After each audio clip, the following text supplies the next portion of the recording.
చేయబోతున్నావు? అరే నువ్వు వచ్చాయి పట్టుకో.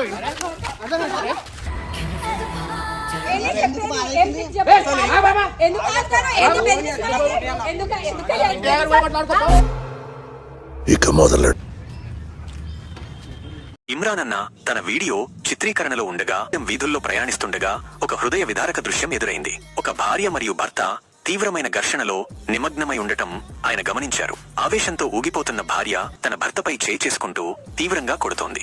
ఇమ్రాన్ అన్న మరియు అతని బృందం వెంటనే స్పందించి వారిని విడిపించడానికి ప్రయత్నించారు. అయితే వారి ప్రయత్నాలు ఫలించలేదు. ఆ జంట ఒకరినొకరు గట్టిగా పట్టుకుని కొట్టుకుంటూనే ఉన్నారు.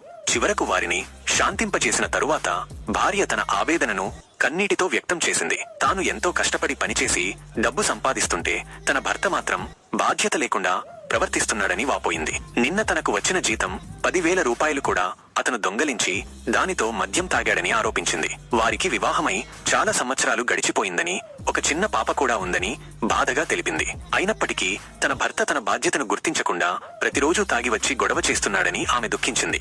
భార్య ఆరోపణలకు సమాధానంగా భర్త తాను కేవలం 1,000 రూపాయలు మాత్రమే మద్యం తాగడానికి ఉపయోగించానని చెప్పాడు. పరిస్థితి యొక్క తీవ్రతను గ్రహించిన ఇమ్రాన్ అన్న మానవతా దృక్పథంతో స్పందించారు. ఆయన ఆ భార్యకు సహాయం చేయడానికి ముందుకొచ్చారు. ఆమె కోల్పోయిన 10,000 రూపాయలు తిరిగి ఇస్తానని హామీ ఇచ్చారు. వెంటనే తన బృంద సభ్యుడైన హర్షను దగ్గరలోని ఏటీఎంకి పంపి డబ్బులు తీసుకురమ్మని చెప్పారు. హర్ష ఏటీఎం నుండి డబ్బులు తీసుకురాగానే ఇమ్రాన్ అన్న స్వయంగా ఆ 10,000 రూపాయలుని బాధిత భార్యకు అందజేశారు.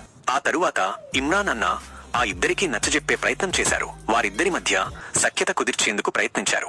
జీవితంలో ఒకరినొకరు అర్థం చేసుకోవాలని, బాధ్యతగా మెలగాలని వారికి మంచి మాటలు చెప్పారు. వారి భవిష్యత్తును దృష్టిలో ఉంచుకుని కలిసి సంతోషంగా ఉండాలని సూచించారు. ఇమ్రాన్ అన్న మరియు అతని బృందం చేసిన ఈ ప్రయత్నంతో ఆ భార్యాభర్తలు తమ గొడవను పక్కన పెట్టి కలిసి ఇంటికి వెళ్లడానికి అంగీకరించారు. ఈ సంఘటన మానవ సంబంధాల యొక్క క్లిష్టతను మరియు కష్టాల్లో ఉన్నవారికి సహాయం చేయవలసిన ఆవశ్యకతను గుర్తు చేస్తుంది.